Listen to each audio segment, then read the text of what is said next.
Hey everybody, I'm having a little bit of trouble getting Rinbix and Shiny to work together on my regain stuff. I think I need to go with maybe Tidyverse or some sort of Hadley Wickham version to try and debug the problem. It's a problem with collinearity, I think, in the regression models. Anyway, as you can see, I've got two RStudios set up. I've got Rinbix over here on the left and Shiny application over here.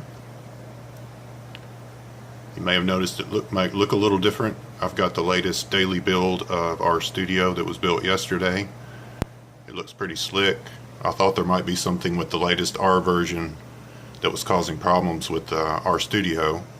Of course, that wasn't the problem, but it was worth a shot. Anyway, I'll go ahead and show you what I've got instead of putting it up online because it's kind of broken and I don't want to put it up there while it's got problems. So I'll just show you what I've got here, show you a few little features of it. I'm trying to hold this camera with my left hand and there's a trimmer there, so you have to bear with me a little bit as I work the mouse. I'm going to go ahead and start up this app. So here's the app over here. We'll start it up. So maybe I'll go vertical. No. Okay. So you may have seen part of this already.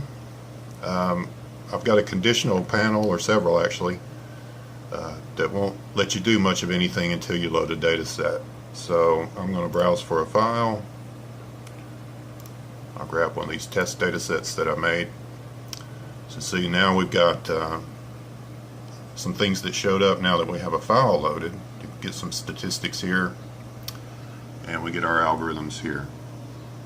Now some of these algorithms obviously have parameters. The t-test doesn't really, but the others do. It could be like a threshold for p-value or something like that, but for right now I'm just trying to get all these tools and controls working. So if I pick something like relief F, it runs relief F, gives me a sorted list. 1 and 5 are the simulated variables in this simulated data set. I think it's 100 variables and 2 functional variables. See our stats here. Picked our ranker algorithm, and you'll notice down here something pops up. If we take it away, the sorted list goes away. Bring it back. Now we've got the list sorted, and any changes we make down here. So I took the Corlearn package. Has a lot of estimators for attribute evaluators.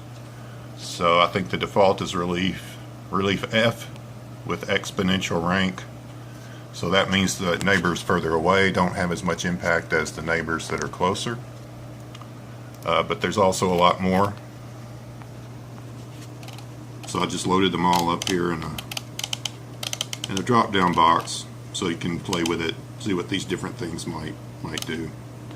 I know we use the best K in the private EC algorithm. So you can see it doesn't really matter on this data set. It's a really strong main effect for genes 1 and 5, and it continues to have it, so that's good. I guess I can show you logistic regressions, the same thing. See, another panel shows up for logistic regression parameters. If you decide you don't like that, turn it off, it goes away.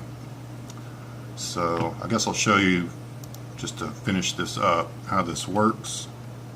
I'll show you the first panel, so if you can see this. See, there's a conditional panel there, and the condition is output file uploaded. So I've got a little trick in here where I set a variable called file output uploaded when the server runs the appropriate action for when you pick a file.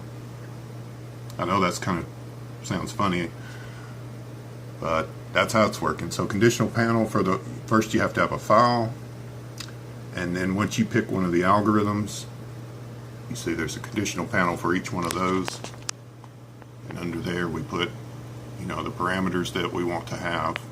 We can add new controls and things under this conditional panel. You saw some of those. There's the Relief F panel. It loads the choices from a file that I managed to extract. As you can see up here.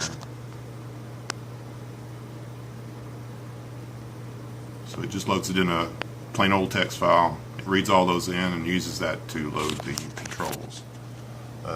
Is there anything over here in the server? The server just checks these things in if statements. So it says that what happens is when you hit these check boxes, you get a list.